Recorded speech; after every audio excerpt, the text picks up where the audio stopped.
Dans cette vidéo, nous allons parler de ce qui arrive des fois aux investisseurs, aux agriculteurs, le malheur qui peut nous arriver également. Souvent, quand on parle de nos vidéos, on parle de ce qui est bien, les avantages qu'on peut avoir en agriculture, ce qu'on peut gagner en agriculture. Mais il faut qu'on vous montre aussi les réalités du terrain, ce qui réellement se passe des fois quand on investit en agriculture et en élevage. L'investissement en agriculture et en élevage, c'est comme tout investissement, il a des hauts et des bas. Et il faut que vous voyez aussi ce qui se passe. Quand vous voyez les hauts, il faut que vous voyez aussi les bas pour que vous ayez une idée globale de la chose. C'est très important avant de prendre une décision, de savoir ce qui réellement vous attend.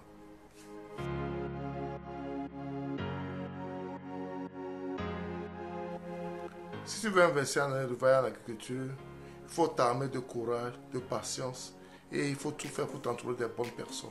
Parce que quand tu ne t'entoures pas des bonnes personnes également, tu auras des problèmes dans ton investissement.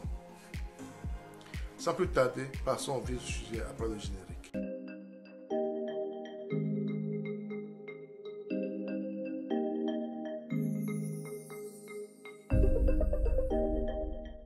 Si tu me découvres pour la première fois, mon nom c'est Sabi Aliati.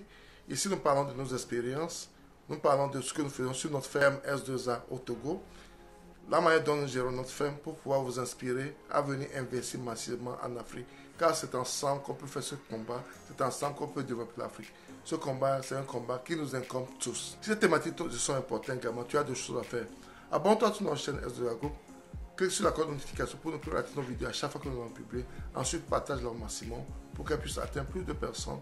Car c'est ensemble qu'on peut faire ce travail. L'investissement en agriculture et en élevage est noble.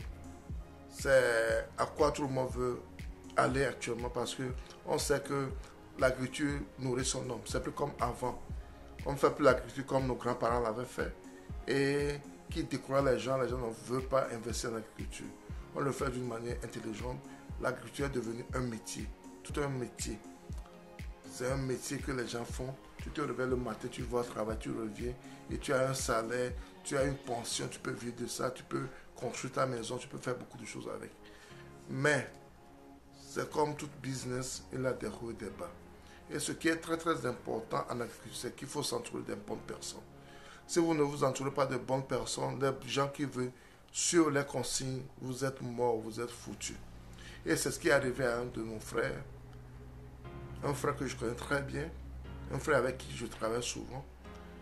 J'ai vu sur Facebook, il a posté un truc, et il détruisait un de ses bâtiments. Et quand j'ai vu ça, ça m'a choqué. Je suis rentré en contact avec lui. Qu'est-ce qui se passe? Il m'a expliqué ce qui s'est réellement passé. Ça m'a fait un peu mal de voir à quel point nos frères, les gens avec qui on travaille sont tellement inconscients. Ils ne suivent pas les instructions qu'on leur donne. Ils ne font qu'à leur tête. Ce monsieur a construit des bâtiments qu'il est obligé de tout casser. Il est en train de casser tous ces bâtiments. Là où vous voulez mettre sa porcherie, il est en train de casser cela. Parce que la construction n'a pas été faite dans les normes. Les instructions qu'il a données n'ont pas été respectées. Et il est obligé de tout casser et de reprendre. Il est obligé de tout casser et de reprendre. Et ce qu'il a investi pour la construction est à l'eau. Il doit reprendre à zéro. C'est ce qui fait vraiment mal en élevage, en agriculture. Et des fois, surtout quand tu n'es pas sur place, quand tu es à l'extérieur, tu donnes des consignes. Quand il n'y a personne pour vraiment suivre les instructions, c'est autre chose. Parce qu'il est en train de construire la porcherie. Et la porcherie, pour construire la porcherie, il faut des normes qu'il faut vraiment respecter. Parce qu'on ne fait pas la pagaille avec la construction de la porcherie. Quand tu veux que ta production réussisse, ça commence par la porcherie. La position des enclos, la position du vent par rapport aux enclos, ou mettre les naisseurs, ou mettre les agresseurs, ou mettre... tout ça là, ça se fait avec des calculs bien précis. Ça se fait avec des calculs bien précis. Parce que quand tu rates cela, tu rates ta production future. Et ce monsieur, on est en train de construire et les maçons n'ont pas pratiquement fait la fondation. Ils ont mis le ciment au sol et ils ont commencé à monter les murs. C'est quel genre de maçon ça? Et c'est quel genre de sorcellerie ça? Parce que c'est pour les animaux, tu peux braquer le travail ou quoi? C'est méchant. C'est méchant. C'est méchant. Et ça va faire vraiment mal pour mon ami Marvel's Farm. Un ami qui investit énormément en élevage des porcs et il fait les moutons également et un peu de volaille comme moi, qui me donne beaucoup de conseils également dans comment faire mes activités.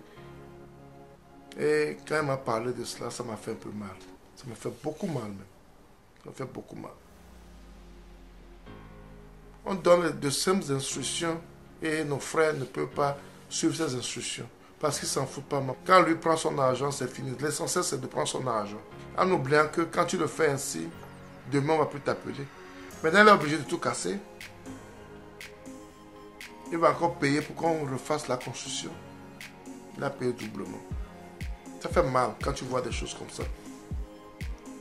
Et ce sont les réalités des gens qui vivent à l'extérieur et qui investissent en Afrique.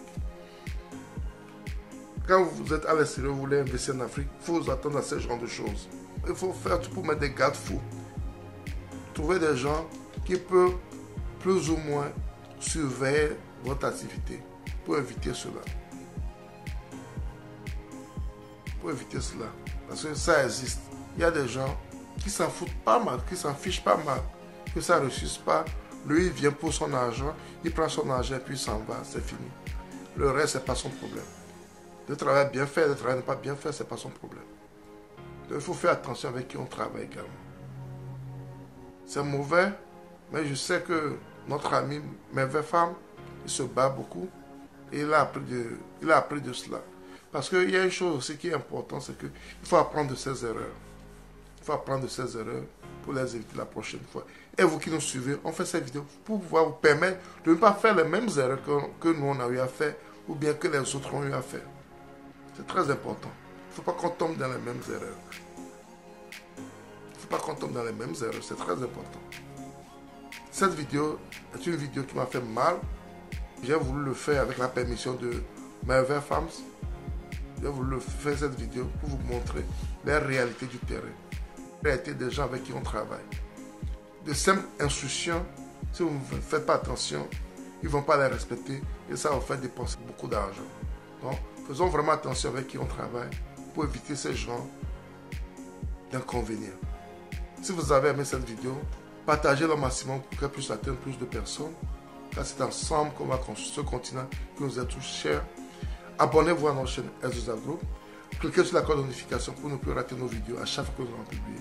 C'était Sabi et à la prochaine.